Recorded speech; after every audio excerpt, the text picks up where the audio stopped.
Our US Open coverage is sponsored by AG1. AG1 is the daily foundational nutrition supplement that supports whole body health. And as part of our US Open coverage, Kim and I are taking a little AG1 challenge of our own, and we'll be updating you on our AG1 journey and how it's improving our health and wellness. So Kim, you've now started on AG1. How are you finding it? I'm loving it, Chris. I recently went to the Lake District for a long weekend, and I love the fact that I could just take the travel packs with me. They fit nicely into my weekend bag, and it meant I could still approach my daily nutrition in exactly the same way wherever I am in the country. Yeah, I mean, I left the country. I took mine to New York, and I think you'll agree that at the tennis, you don't always have the most healthy food available. So I definitely needed that nutritional top up.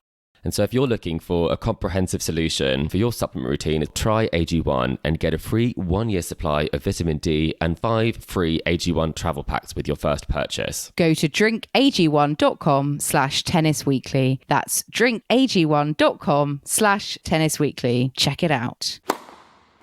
Please take your seats quickly, ladies and gentlemen. Thank you. Hello, ladies and gentlemen. Welcome to Tennis Weekly with Joel, Kim and Chris on today's US Open semi-finals catch-up, sponsored by AG1. Djokovic puts the phone down on a spirited Shelton. Medvedev springs a surprise. And Guaff and Sabalenka face off in the final.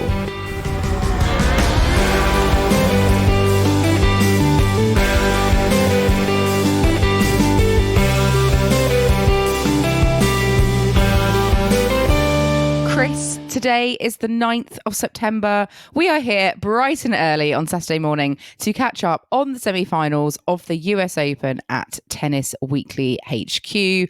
We have a men's final of Novak Djokovic against Daniil Medvedev lined up, and a ladies' final of Coco Gauff and Aryna Sabalenka on its way tonight as well.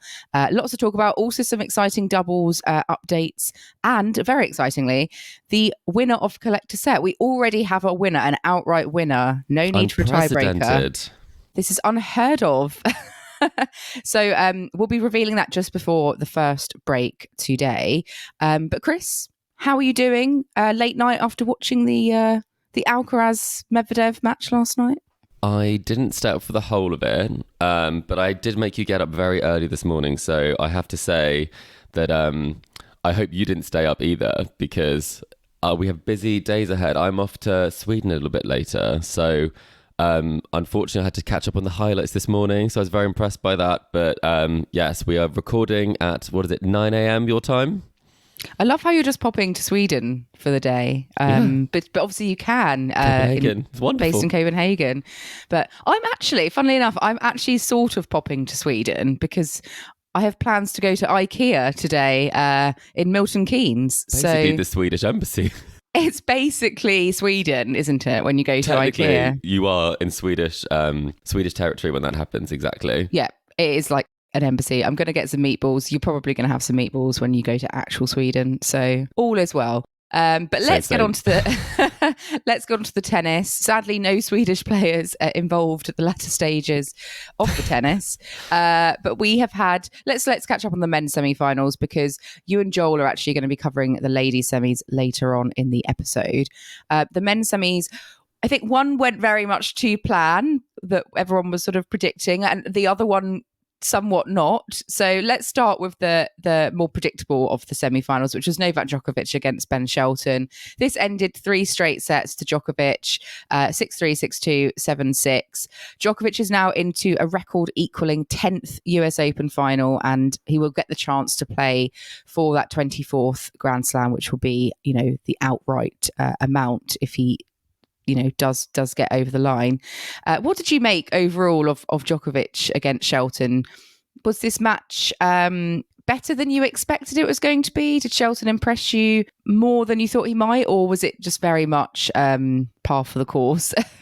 I think there were moments where he did and moments where he didn't quite live up to the hype at times. I think the first 2 sets, I think he was quite overwhelmed by Djokovic's experience. I think Djokovic's experience really did make a really big impression on the match. And in that final set that they played, the third set, he had some great fighting qualities. He really showed up. And I think that's what we talked about. I thought he would really show up for a set. I thought he might maybe pinch a set.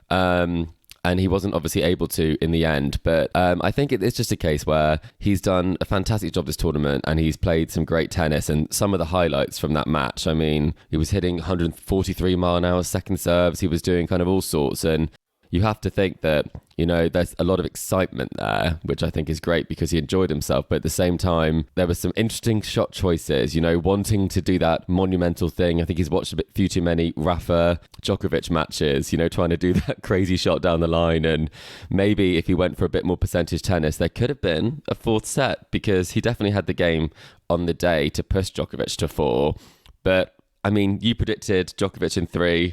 It was Djokovic in 3. No surprises from your side, Kim? No, and I think, you know, Ben Shelton, he's got such power, like some of those, you know, booming serves, but it's up against, you know, Djokovic is the best returner on tour, and he was able to return those with ease, really. And, you know, the power needed to be a bit more controlled. Yeah, like you said, a bit more percentage tennis. But that's the sort of thing Ben Shelton at age 20 will learn the more he gets into these situations and the more he gets to play, you know, greats of the game like Novak Djokovic. So I thought overall it was, yeah, he was a bit overwhelmed to begin with, but he made a good show of himself in that third set, especially, you know, if he broke back to take it into that tie break. It would have been fun if it had, you know, gone on to a fourth set, especially for the crowd with their home player.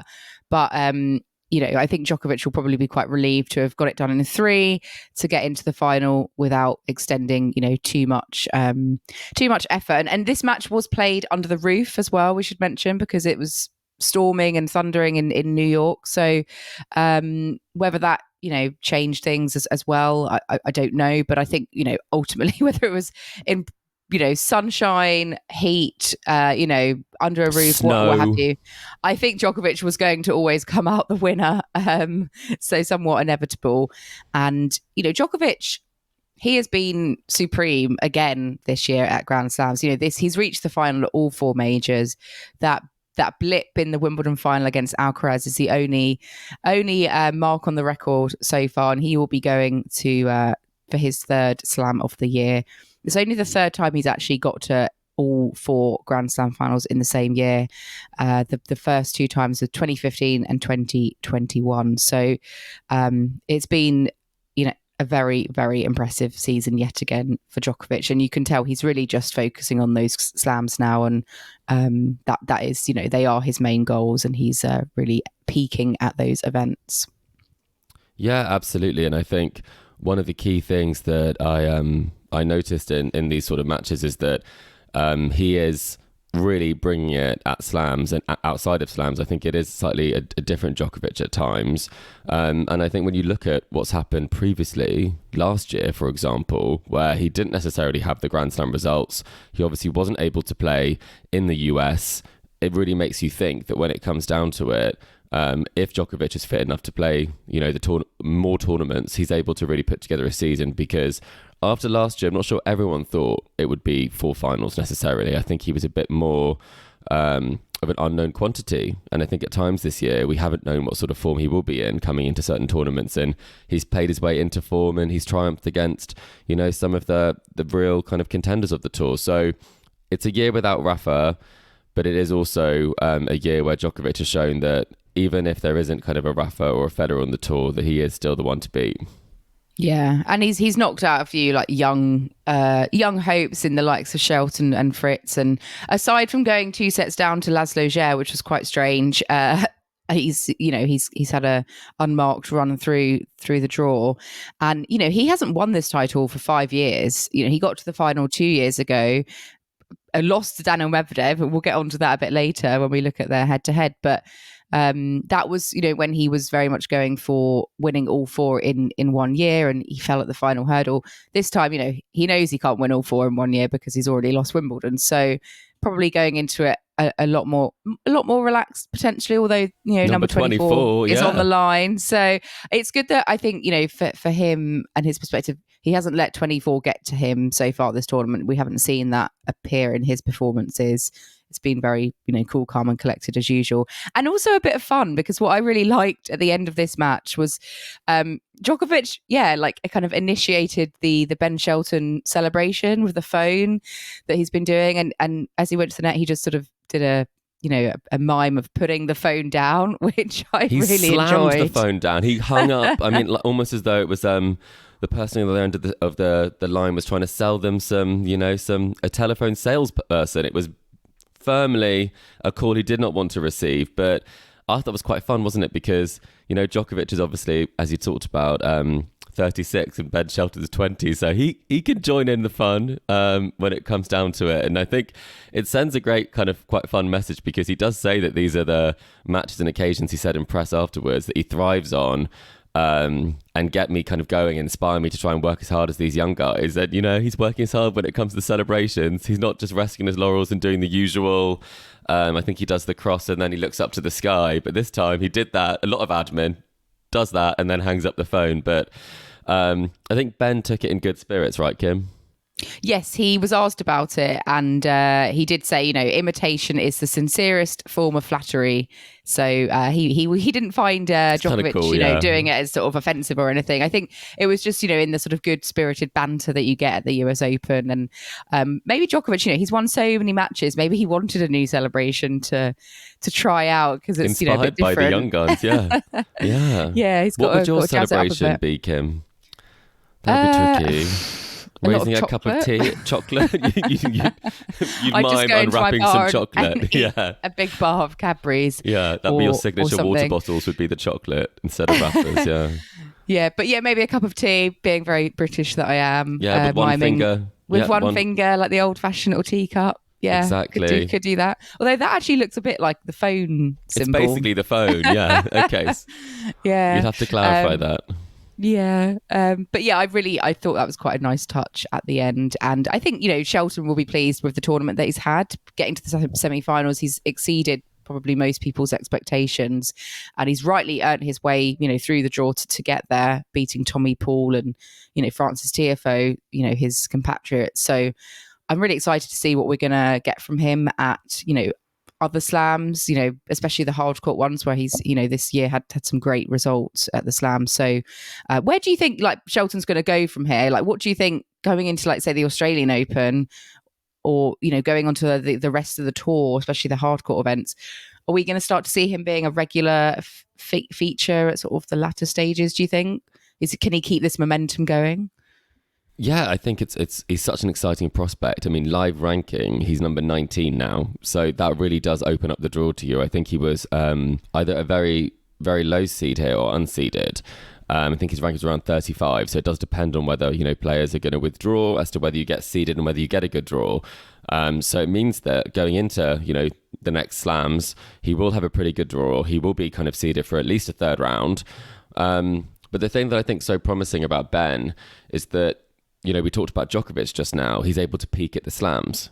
And it seems like, in many ways, having not really strung together too many wins this year, Ben is also able to do that, but at the tender age of 20. I think it shows that there's something about the moment that really inspires him. And I think that's so important because we've seen so many players do the opposite. We've seen Sasha Zverev in his early years have all the talent, but not be able to make a quarterfinal. I think that was until he was already kind of a staple in the top 10 at that point. So it is really promising when you have these results and you have two results early. I think that's something that we've seen, that Coco Gauff had some fourth rounds because there are comparisons there in terms of their very different experiences, where Coco, for a 19-year-old, is probably the most experienced 19-year-old we've ever had, bar Martina Hingis or maybe a Sharapova in terms of matches on the tour.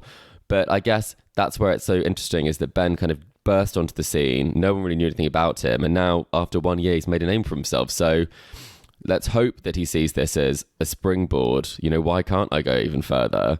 As opposed to, living up to the pressure of quarterfinals and semi-final appearances. Yeah, and I love the fact that he does seem to... So far, we've seen him kind of peak at the slam events, and that's where he's brought his best tennis, which is ultimately what you want to do. And no offense to the 250s of the tour, you want to make it at the slams if you are going to make it anywhere. The Challenger Tour, I mean. Yeah. Well, some players, love the Challenger Tour and have to play there, and they're great, and they win they rack up all the Challenger titles, and that's great. But that's the sort of next step down, isn't it? But we're not here to talk about the Challenger Tour today because we do have another US Open semi-final to round up, which was Carlos Alcaraz against Daniil Medvedev. And Daniil Medvedev has spoilt, I would say, a lot of tennis fans' hopes overnight because they were really hoping, I think, for, top 2 seeds, a rematch of the Wimbledon final, Carlos Alcaraz against Novak Djokovic. That was the match that was earmarked for the final, real popcorn match. Set to be a thriller, but it's not to be because Daniil Medvedev played lights out tennis and knocked out the defending champion in 4 sets, 7-6, 6-1, 3-6, 6-3. So Daniil Medvedev is into, I think, his 3rd US Open final.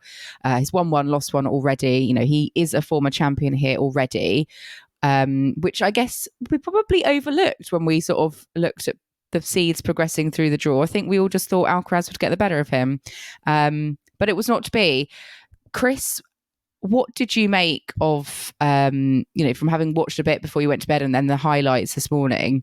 What did you make of this match? What was the kind of key story of this match which saw Daniil Medvedev get the win?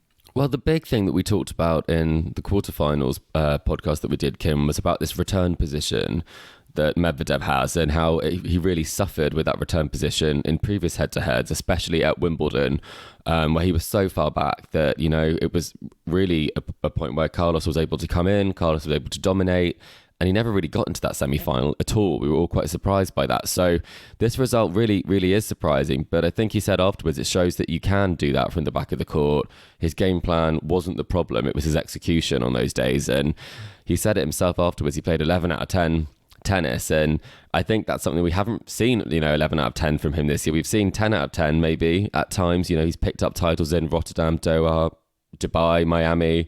So if you look at kind of his hard court record of the year, he's the tour leader. I mean, he's 38-5 on hard courts, but coming in didn't have the form. Quarterfinals in Toronto, 3rd round Cincinnati, and normally we see him pick up a couple of titles or a couple of finals coming into the US Open final. So I mean, for him to do this, I think he really did sort of spoil the party in many ways and lived up to his sort of the villain reputation at the US Open, where he obviously took out the young hope, the defending champion. And I think it's good to see, because I think we've had comments from Zverev after the Alcaraz match where he was kind of swept aside, where he said, that Carlos Alcaraz and Novak Djokovic are on their own level. And I think that's something where he said that other guys have got to catch up, and it's comments like that I think really inspire Medvedev to say, actually, hang on a minute, I've had a great season, I'm the world number 3 now, and I can do an awful lot about that. And he really showed everybody that they were expecting a straight sets defeat maybe, and it was a 4-set win. Yeah, because I think going into it, when you looked at Medvedev and Alcaraz in their head-to-head this year, they've played twice this season.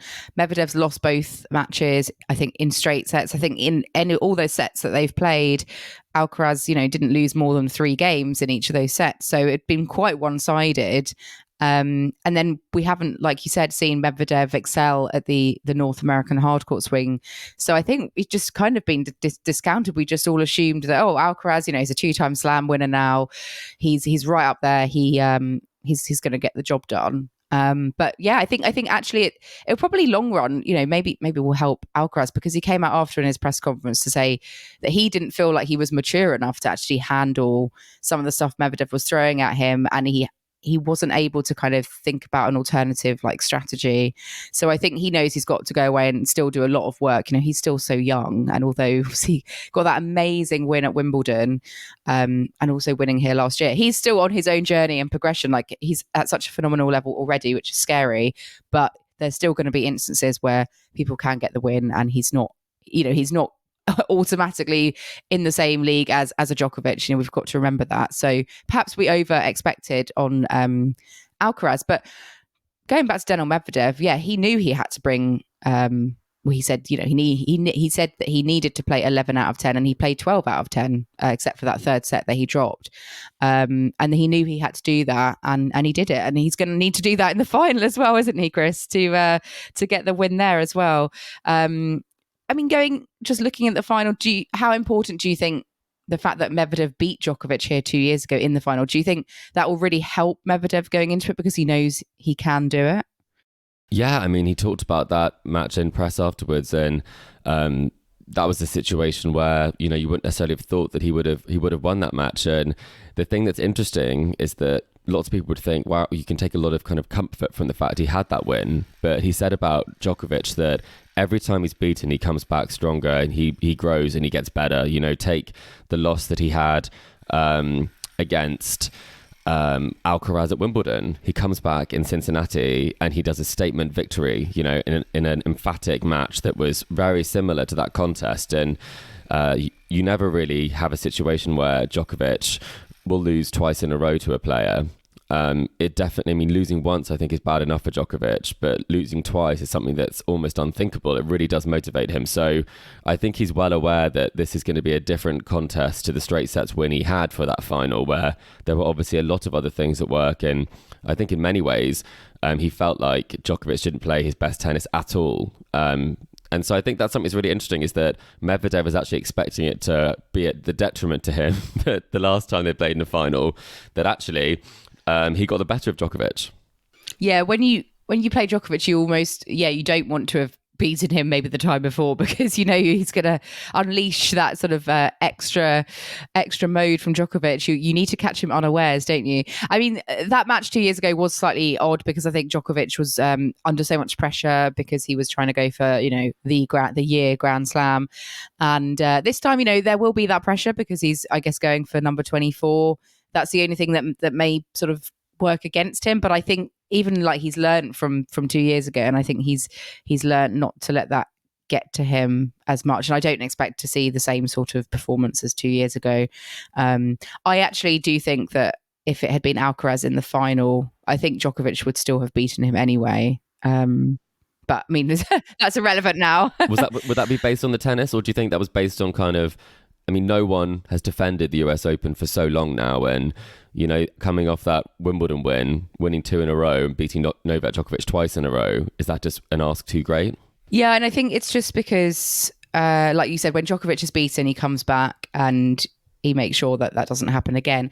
But also, I think the pressure of coming into this as defending champion, and having Carlos Alcaraz having beaten Djokovic at Wimbledon, everyone would be expecting more of him this time round. And I think maybe that's played a bit on his mind here as well. You know, that expectation. Hence, he didn't quite turn up as he needed to in the semi-final with Medvedev. Yeah, exactly. And I think he didn't play badly. I think that genuinely Medvedev played some of the best tennis I've seen. I mean, his movement was unbelievable. 2 of the best movers you've ever seen. So looking kind of at that final, I mean, I really feel like it's going to be a hugely physical match. I think even more physical than, the Ben Shelton final set that they played, because I really think Medvedev is not someone who is prone to unforced errors. Ben Shelton, in kind of the heat of the moment, he's going for shots that, you know, it's a 1 out of 10 chance of making it, whereas Medvedev is very much not like that. And he actually said that he was moving so well that even on points he lost, he was like, oh wow, I can pretty much get anything back today. And Djokovic is also someone who is a great retriever. So I think whatever happens, we're going to look at a really long match and a really long contest, and maybe something more similar to that epic final he had with Nadal. Oh, the Medvedev-Rafa final. Yes. Was that 2019, wasn't it? That was the year that Medvedev sort of really first burst on and had that amazing incredible US Open run, exactly. like the swing. Yeah, I mean, the last time, just looking at Medvedev and Djokovic's head-to-head, Medvedev actually won their last encounter, which was in Dubai earlier this year in the semi-finals, 6-4, 6-4. But I just don't think we can take too much from that, because that was not at a Grand Slam. Like, as we said, Djokovic is really targeted towards the slams. So I don't think we can look too much into those. And then the last time Medvedev got a win was the US Open 2021. Djokovic has won all the sort of 4 encounters in between on hard courts. So some of the matches have been, you know, fairly close, but for me, there's only going to be one winner for me. Really? No predictions. What do you think? I'm going to go Djokovic in 4 sets for the final. I think Medvedev in 5. I think the tennis for Medvedev, I mean, he was making slices down the line as passing shots. That's not a Medvedev shot. And if he can bring that sort of level, I mean, it is a scary prospect. I mean, his movement was exceptional. His belief was exceptional. And I really think that if he is playing his best tennis, I think it will be a 5-set contest, I think. And in that 5th set, will Djokovic still back himself after, you know, some of the scar tissue from Wimbledon? I probably think that he still is the person who has more to lose, and the pressure will be on him. And number 24 doesn't get easier. Serena saw that especially. It can get tricky, even if you are the best player on the court. Are you the best player in the final on the day? That would be the question. But again, who am I to doubt Djokovic? The greatest of all time. But there's something about Medvedev in this match. Before this, didn't think Medvedev was going to do anything. No. And now I'm like, he's going to win the US Open. Well, we have seen it before. So we'll remain with slightly different predictions. But listeners, tell us what you think. What's going to happen on Sunday night? Before we go to a break, though, Chris, I just want to touch upon two results, actually. We've got some really fantastic news from the men's doubles with Joe Salisbury and his partner Rajeev Ram winning 3 straight US Open titles now. So they clinched the title this year against Ebden and Bapana. They came back from losing the first set to win in 3. And they've now, won 3 titles on the trot at the US Open, which is fantastic. I don't think anyone's actually done that in the Open era. So they have made history with that result. I mean, it's really incredible because coming into this, they really hadn't had, that much form. I mean, they've been together now, I think, for 5 seasons. And today this season, they hold a 2016 record, which is not great for them. I mean, they've normally picked up titles, masters along the way, but they haven't really had that sort of success today. So it's great to see that they've been able to put it together again. And when you see sort of partners not getting results, it's so easy to decide to switch it up and get a new partner. But they stuck with it, and they've made history in that sense. Yeah, they've been playing together for 5 years now, and they've got 3 US Open titles and an Australian Open. So it's great that they have stuck it out, not sort of chopped and changed. And they're going, I think, up to now 6th in the live doubles rankings, which is, they have been obviously higher ranked. They've been world number 1. So just fantastic. Really pleased for Joe, because he'd sort of been, we haven't been seeing those results really this year throughout the season. So really fantastic.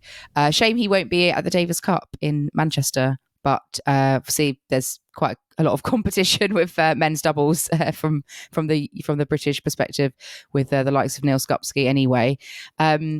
And just on the women's doubles, a previous guest of the podcast, Gaby Dabrowski, she is into the women's doubles final with her partner Erin Routliffe.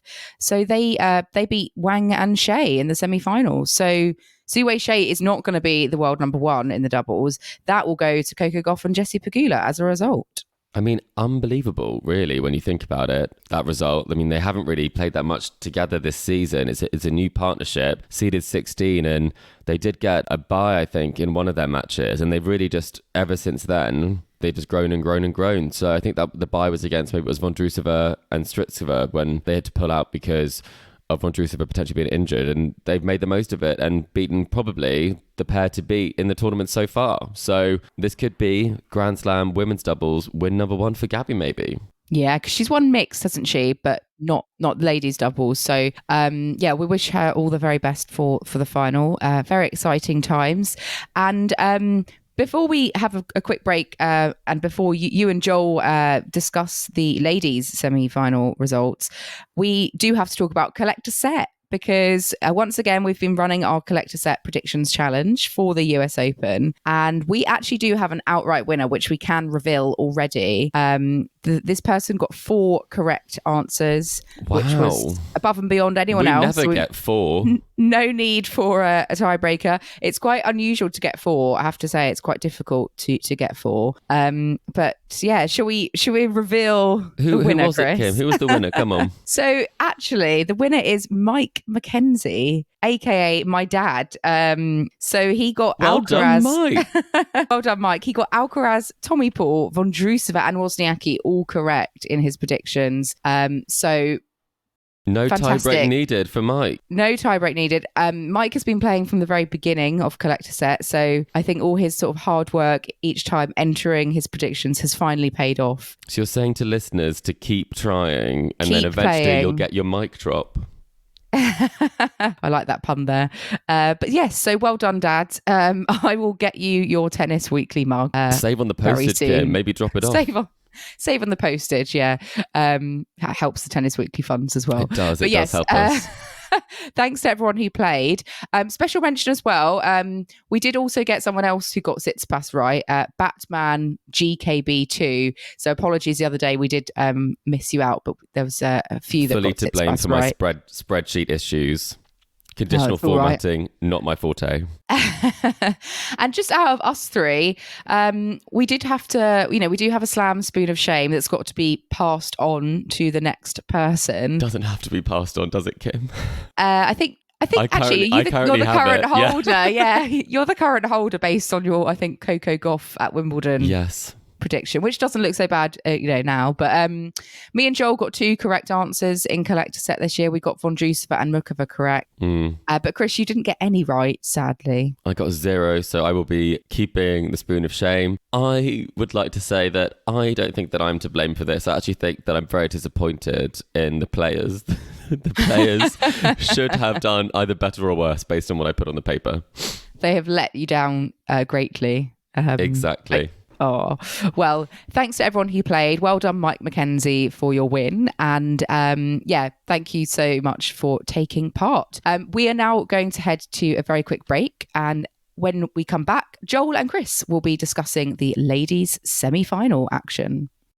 Our US Open coverage is sponsored by AG1. AG1 is the daily foundational nutrition supplement that supports whole body health. If a comprehensive solution is what you need for your supplement routine, then try AG1 and get a free 1-year supply of vitamin D and 5 free AG1 travel packs with your first purchase. Go to drinkag1.com/tennis weekly. That's drinkag1.com/tennis weekly. Check it out.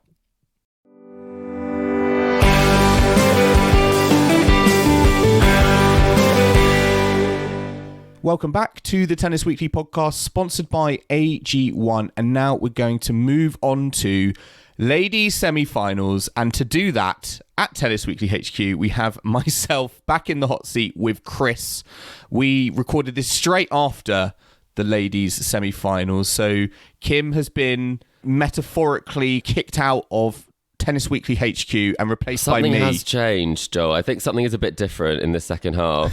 I think I did notice the difference, but this way we get everyone's opinion on things, and no one escapes from a prediction. Put it that way. No one escapes, and also I can gloat some more about how I predicted Coco Gauff to get to the final. You did schedule it so that you could talk about this result. I just need every moment to bask in this moment, because, as I say, it doesn't really happen to me that often where I predict a final.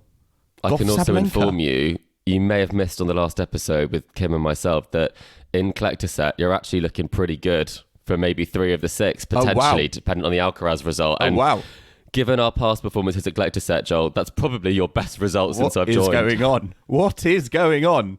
Yes, well, incredible. Well, we'll have to wait and see. But yeah, I'm gonna have all my fingers crossed. But yeah, we're gonna be talking about women's semi-finals now. Madison Keys, Aryna Sabalenka, Coco Gauff, Karolina Mukova. We're gonna start with the second one. We're gonna start with America's own Coco Gauff defeating Karolina Mukova 6-4, 7-5 in straight sets. Coco Gauff now into another Grand Slam final, her first Grand Slam final at home. There was a protest that delayed the match by 50 minutes midway through. Chris, what did you make of this match? Because these two had played each other in Cincinnati, and Gauff won that relatively easily in straight sets. On the scoreline alone, this was another straight sets job for Coco Gauff. Was there anything different from the Cincinnati final compared to this, or how did you see it play out to a Coco Gauff victory? Yeah, I think Coco did say that she thought it would be a completely different scenario because Mukova did have some physical issues, she said, in Cincinnati. So we were expecting a bit more of a close encounter. It was slightly closer in that second set, but it was quite an unusual match. You know, you did mention the protest, and Coco did get quite a handy lead in that first set. And then Mukova started to kind of bring her back, and it got to 6-4 from a 5-1 start. And it wasn't pretty tennis at all. No. Yeah, it was like combined 20 winners to 60 odd unforced errors across both of them. Yeah, it was a combined 28 winners to, I think it was actually 61 unforced errors. So it wasn't pretty. I think it was about winning ugly, which obviously is Brad Gilbert's whole like MO basically. And for those watching, I think the story is fantastic. I think it was quite disappointing to see it not necessarily won, but maybe players did an Ostapenko, and it's a similar thing where if you hit 36 unforced errors and only 15 winners, you're going to lose the match. So I think it's a great story for Gauff. I'm super thrilled for her in this sense and making a second Grand Slam final, but it was a bit of an odd one with the protest in the middle and with the kind of interruption. I think it didn't lead to kind of the best or tennis match when it came to the quality. Yeah, I mean, let's just talk about that climate protest that went on, because it did delay the match by a fair chunk, around 50 minutes or so. And I thought the comments by Coco Gauff afterwards were quite interesting, because she said, I think that throughout history, moments like this are definitely defining moments. I believe in climate change. I think there are things we can do better. I know the tournaments are doing things to do better for the environment. I always speak about preaching about what you feel and what you believe in. It was done in a peaceful way, so I can't get too mad at it. Obviously, I don't want it to happen when I'm winning up 6-4, 1-love, and I wanted the momentum to keep going. But hey, if that's what they feel they needed to do to get their voices heard, I can't really get upset at it. I was actually a little bit surprised by these comments, because I thought she would have said, I believe in climate change, but there's a time and a place for everything, and doing something like this during a women's semi-final is not the right place and time. But actually, she came out and basically said, you do you. I'm happy, and if that's the way you want to express it, then go ahead. So I don't know. For me, those comments took me by surprise a little bit. How did you interpret them? I actually thought it was quite refreshing, if I'm honest, that she's not going to come out and slam them for doing it or for expressing themselves or protesting or having a voice. I think that is something that she's always sort of stood up for in that sense. So I think it's actually quite, it's almost a realist approach. People are going to protest. I think she thinks that people have a right to protest, and she wants to make that heard. And, not everyone says they believe in climate change. Not everyone lends their voice to this. And normally it's just, I didn't know what was happening. There was some confusion on the court, and then we had the delay. And then you complain about the fact you have a 15-minute delay. But I think even the way that she's talked about it, yes, you don't want to see it as being encouraging climate protesters, which we've seen at multiple slams. I mean, we saw the girl at the French Open who actually tied herself around her neck to the net post, which was obviously very, very dramatic. And then she glued, I think, her wrist to the net as well. So it is obviously a bit different this time. They glued themselves to the floor. But the 50-minute delay, I do think that was poorly handled by the US Open. Because I don't think we've ever seen a delay this long for a protest. I mean, even picking up the jigsaw pieces at Wimbledon with the help of Katie Boulter and Darius Saville, I mean, they got that done pretty quickly. So I think there was no real excuse for this being a 50-minute delay in the middle of a Grand Slam semi-final. And we've seen protesters before. We've seen it dealt with much better. But I think because it was so high up in the stands, it was so hard for them to kind of track it down that quickly and to get them to exit. So very unfortunate from the rhythm of the match. And I think because of that reason, the match never really got going or kind of regained that excitement, because you need to be in it. You need that momentum, as she said, and you need kind of to see the tennis play continuously. Yeah, the quality of the match probably left a little bit to be desired. I would just say on that protest as well, I think the fact that it did happen like in the crowd, to me, that was one thing. Like, as I said, I don't like seeing protests come onto the tennis court where the pros are. To threaten their safety. That is a really big issue.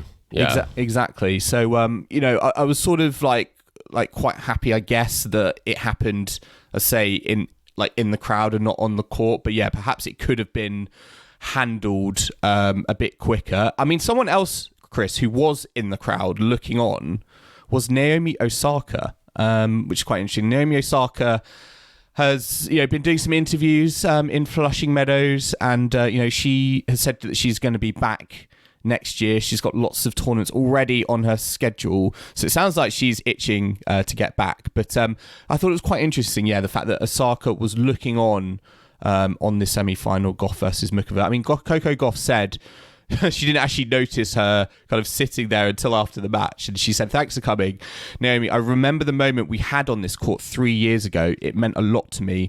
So excited to have you back on tour. Hopefully I get to meet your daughter." So Yeah, what do you think was, first of all, going through Naomi Osaka's mind when she was watching this tennis, watching a semi-final? Do you think she was like, man, I wish that was me?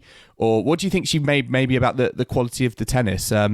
She's been off the tour for a while, so it's great to see her, I think, back in a bit of the spotlight, a little bit. But yeah, what did you make of that? Well, I was surprised she came back again. I thought she was mainly there for the speaking duties that she did the day before. But then to see her back watching the tennis and at a night match, I thought it was quite interesting to see that she's clearly doing some scouting ahead of her return to the tour in Australia. I think she's trying to suss out the rest of the field. Where's the level at? And based on the performance, I mean, there is definitely room for Naomi Osaka to come back in. And it's a bit different now that I think, yes, the standard has gone up probably across the board. But there's no reason why Naomi couldn't play, tennis of that level, if not higher. So I think it is great to see her back. And we talked about this in the last podcast, that it's good that she has this desire to come back and play more tournaments and a much fuller schedule. And I think that a lot of the girls will be pleased to see her back because there's a lot of players that we talked about, a lot of players coming back. There'll be a lot of excitement in some of the slams coming up and a lot of big names who are returning. And that's what tennis needs. It needs those big names. It needs that for tickets. It needs that for the tour, for the news, for the interviews, for the headlines. So it's all good from me. What do you think will be the biggest change, just on Naomi Osaka? What do you think will be the biggest change from when she was competing, let's say competing full-time on the WTA Tour, to hopefully this moment when she comes back and is a lot more kind of full-time on the WTA Tour? What do you think is going to be the biggest difference she's going to see between past and 2024? You know what? I think the biggest difference will be within herself, because I think she actually does want to play tennis now. I think it's really ignited the fire in her once again, having her daughter and taking time away. I think previously she kind of played to not disappoint, whether that was her parents or kind of get approval from people in some way. And I think now she's very much past that. I think that Taylor Townsend spoke beautifully about kind of being a mother, and that it's actually kind of, you have to surrender control in so many different things, and you control what you can. And it's about kind of responding to that in a way that kind of gives you a much better perspective when it comes to things, because you know when to push, because you can't make your toddler do whatever you want them to do, and you definitely adds to your patience. So I think it will be more that the game hasn't changed particularly, but I think there have been lots of changes within her that will make her very grateful to be back on the court, even though she doesn't have to ever work again or do anything. I think it's a bit like Serena, the love of the game is what keeps people in the game. So, and I think that's the same with Coco. I think we made some comparisons last time, but Coco is enjoying it. I think even when she wasn't playing well, she's enjoying the fight. She's enjoying the hustle at 6-4-1 love. She wants to make sure she seals the deal. She's not necessarily that stressed at that moment. I mean, even when she was leaving the court after that protest, she actually asked if she could have her phone. She said, I just want to go on TikTok. And the tournament director said, did she just say TikTok? And Coco said, yeah, I just want my phone. So clearly she's not feeling the stress in the same way she used to. And I think that's obviously something that has made a big difference to her game in this. But I'd ask you the question, Joel, talking about another player. Obviously, we haven't talked that much about Muchova yet in terms of the semi-final appearance. What do we make of her semi-final run here? She backed up kind of the result from the French Open and Cincinnati. Yeah. So she has kind of had that dip. She's kind of could be set for a pretty good end to the season. Yeah, I agree. I think she's been playing some great tennis recently. I think she's now kind of delivering, I think, on her potential after all those, terrible injuries that just kind of kept her off the court. And it's just nice, I think, to see her enjoying her tennis again. And I think a semi-final at US Open, I think, we see players who might, kind of peak early. I think that was probably the biggest wonder, the fact that, she got to the Cincinnati final and you thought, you could have arguably thought, yeah, that could have been her peak moment. But I really am impressed by how she kind of carried that on. And actually she made sure she delivered at the final Grand Slam as well. And, she's a very consistent player in terms of the fact that, she's now reached the quarterfinals at least at all Grand Slams. And I think it really kind of sets herself up, really, I think, for hopefully next season, providing that she can stay fit. I think she can be a constant threat. And fixture in the top 10, Exactly. And I don't think, we could never really talk before, I think, about Karolina Muchova in terms of being that constant presence. And, I don't think there's any question on the tennis that she can deliver. But as I said, it's that, I think, consistency and the fact that we, see her on the tour for a couple of months and then she disappears because she's injured and, we don't know where she is. But I think the tour is a lot better with a Karolina Muchova present for it. Do you think she has Grand Slam winning capabilities? You talked about the fact that the chasing pack have stepped it up.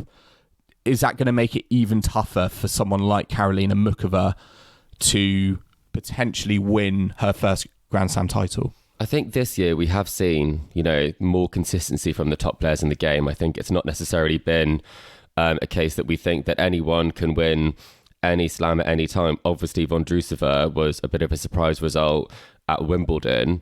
But when you look at some of the other slams this year, it's the number one and the number two and potentially the new number one that might be winning it. So I think it does show that it's a bit more consistent at the top. And, even this final and the semi-finals we've had, they are three top-ranked players in there in the sense of top 10 for Muchova. We've got Coco's in the top 10 and Sabalenka's obviously very highly ranked. And the surprise package really is Madison Keys. So I think it will be a case that not every slam will you make it this far. I think, there are so many great players out there that a quarterfinal is no shame if you draw Sabalenka or if you draw an informed Ons Jabeur. I think there's a lot of players who can win titles, but I think the players at the top are actually really pushing on now. And it's going to be increasingly hard for a breakout win because you have to get through a lot of players who've won slams or have done it and have experience there that we haven't always had on the tour. And you've got to throw in also players who just at any Grand Slam, they could just peak. And I put Madison Keys in that category. Madison Keys lost in her semi-final to Aryna Sabalenka. Sabalenka coming through in quite a funky scoreline, right? Love 6, getting bageled in the first set. Love 6. And then 2 tie-breaks, 7-6, 7-6. She won the championship tie-break at the end, 10-5. She actually celebrated too early. She thought it was to 7, which was a bit awkward. She threw her racket down. But Sabalenka getting it done, living up to the fact that she is now the world number one, having taken over from Iga Swiatek. But where do you stand on this match, Chris, on the fact that was this Sabalenka just being very, very resilient? The fact she was 6-love, 5-3 down and being able to claw your way back into the match from the brink? Or is this Madison Keys, you're like telling her, you let this one go. You're one game from making another US Open final and you let it slip? I think, unfortunately, it's a very similar story to that Vondrousova quarterfinal where she was playing fantastic tennis in the first set. She was playing well in the second, but there were chances for Vondrousova to break back when she was serving for it. And you just always feel with Madison Keys, and she's a phenomenal player. I think she's a wonderful person. But I think when it comes down to those crunch moments, all it takes is her to go a little bit off the boil and it can be a full meltdown. So I think credit to her in this scenario that she still stayed with it and she still made every set competitive despite the fact that she was up, and to refocus after serving for a place in the final and missing that opportunity.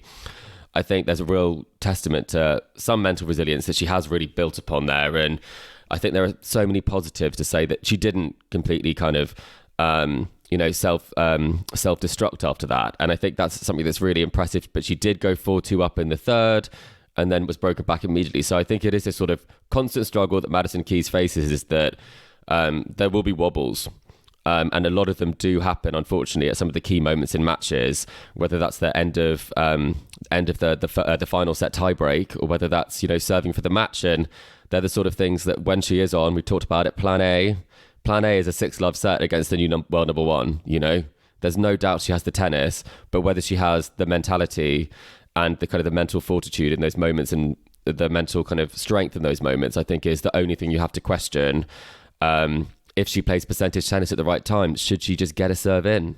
Should she mix up the pace a bit? Should she make Sabalenka beat her at times? But the stats were great from both girls from the match in terms of the winners' unforced errors. It was a high quality match, but after that first set from Madison Keys was fantastic. I mean, she hit 12 winners, only 5 unforced errors. She just blew Sabalenka off the court and lights out. It's crazy. And before we came on for recording, you said to me that you think that Madison Keys should be, by the end of her career, a multiple Grand Slam she should have singles been. I really champion. believe that. Yeah.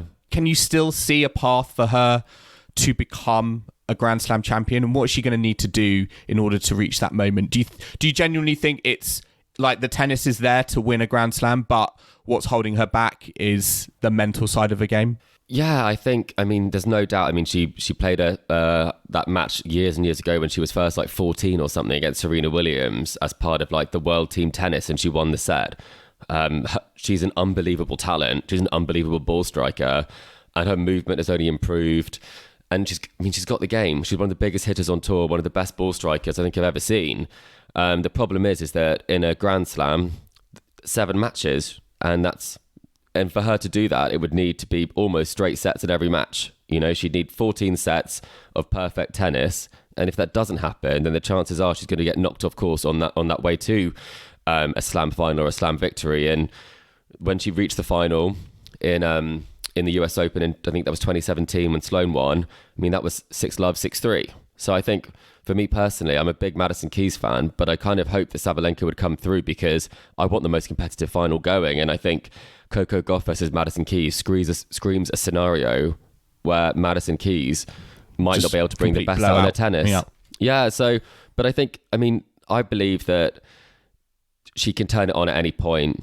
Australia last year, she played some of the best tennis I've seen anyone play in the lead up to that semi-final result before she again sort of beat herself. So really, I'd say not that she isn't mentally strong. I think it's more that she can beat herself, and I think Kvitova's had a very similar game style, but a much better way of dealing with the unforced errors. She's going to miss some, she's going to make some. And if I make more than I miss, I win the match. And that's how Kvitova's always thought. And it's led to 2 Grand Slam titles. So I think it's a similar situation, but a different mentality. Yeah, and Aryna Sabalenka was there to basically take full advantage of that. It's still impressive, the fact that she was 6-love down, bageled in a women's semi-final in that first set and was able to come through. That does not happen very often. This is awful, Joel. Daniela Hanchikova. Well, I know, exactly. But that was I think that was the 3rd time a woman in the Open era since 1968 has won a Grand Slam semi-final after losing the first set. I'm just going to throw some names here, Chris. Steffi Graf was one of them against Sanchez Vicario at the 1992 French Open. And we had, as you mentioned, Anna Ivanovic against Daniela Hanchikova. I'm sure some of our listeners probably remember that match. That was so painful. I'm such a big Hanchikova fan.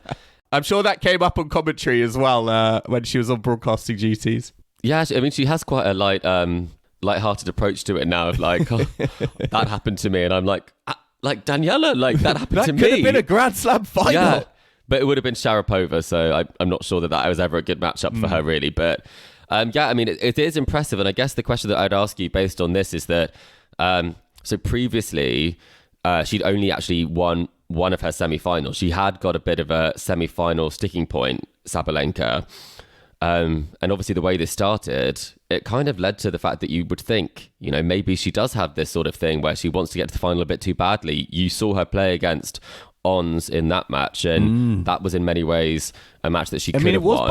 It was bubbling. She wasn't, she had to come through real adversity, and, she was very much talking to her camp and just being frustrated. I think the most frustrating thing, probably from her point of view, is that the way Madison Keys was playing in that first set, even if you're the world number one, it must be incredibly frustrating, I think, to think, well, I just can't do anything about this. The tennis that is coming back at me is just too good. And I'm just, hoping that the level is going to drop, or, sensing that moment and capitalizing on it. And I think a Sabalenka of old would have just combusted. They would have just been like, this has got away from me. Too big. Yeah, almost would have tried to gone too big, and it would have ended probably in a straight sets victory for Madison Keys. But again, the maturity I think Sabalenka has developed, particularly on the court, and talking about Coco Gauff in terms of being a real-time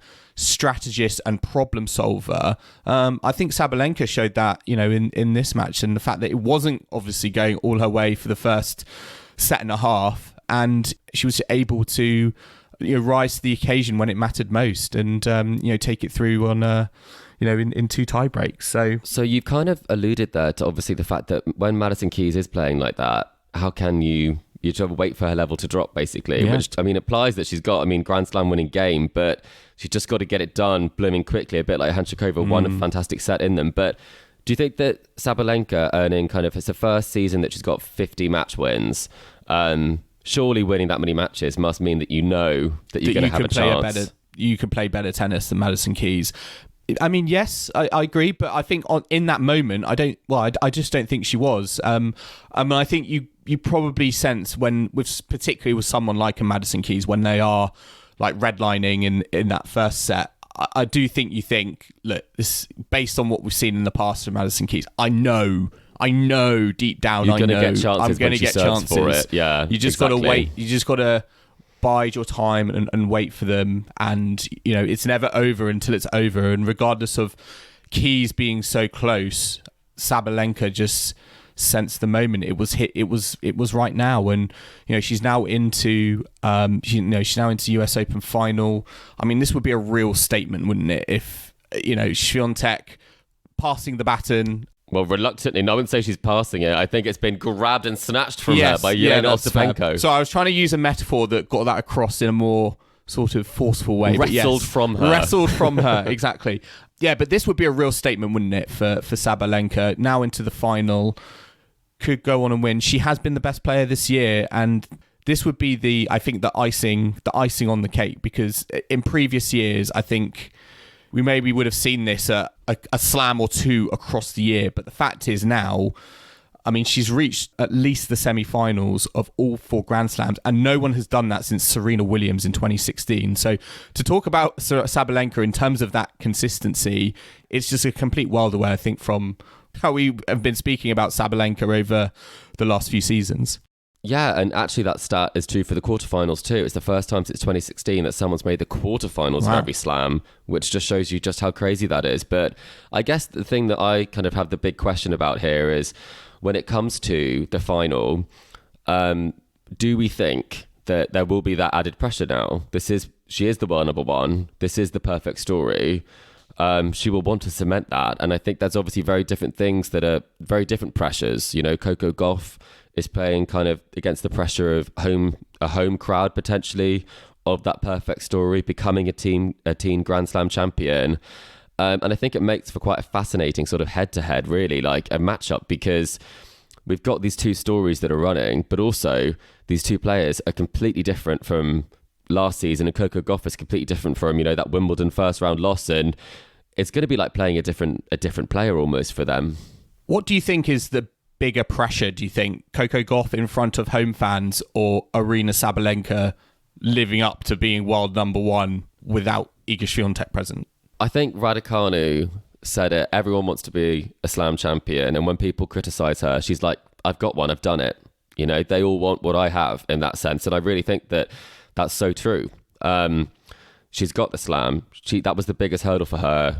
Again, she should have won slams before she won Australia. I think a lot of us were predicting maybe a couple of years before that maybe she'd pick up one. So I think for her, this is about progressing on and moving forwards. And I think she should have probably done better at Wimbledon than she did. I think she did play the best tennis at Wimbledon. In that lead up to that final, I think it did look like pretty ominous there. And so I think she's got to start taking these opportunities. So that is the pressure I think she'll feel, is that she should be picking up more slams. She should be doing better in some of these semi-finals. Whereas with Coco, I think she isn't the favourite. She still isn't the favourite, which does make it a bit easier. It didn't work out for her in Paris because she wasn't the favourite, but also Iga is phenomenal on clay, and Coco did still have some technical weaknesses, and it's a big stage for your first final. But it's a very, very unusual one, where the second Grand Slam final for both of them, very different experiences. Obviously, Sabalenka came through a 3-setter to win her first title.